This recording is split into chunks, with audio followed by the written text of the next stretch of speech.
নারী যদি সুন্দরী না হয় সমাজে তার কোনো দাম নাই।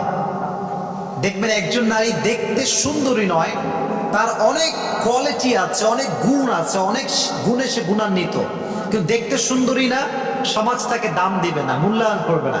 আর একজন নারী দেখতে সুন্দরী, না আছে রান্না বান্নার গুণ, না আছে অন্য কোনো গুণ, কিন্তু সমাজ তাকে অনেক দাম দিবে, বিকজ শি ইজ বিউটিফুল। দেখতে সুন্দরী তো সব আছে। তো মেয়েদের জীবনে সুন্দর হওয়াটা অনেক বড় একটা দামি জিনিস। এবং খেয়াল করে দেখবেন, যেই নারী সুন্দরী না, তার স্বামী তাকে ভালোই বাসতে চায় না। এটা কিন্তু বড় একটা মারাত্মক ইস্যু আমাদের বাংলাদেশে। এই জন্য যুবক ভাইরা, নারীর সৌন্দর্যের চাইতে তার গুণটা বড় দামি।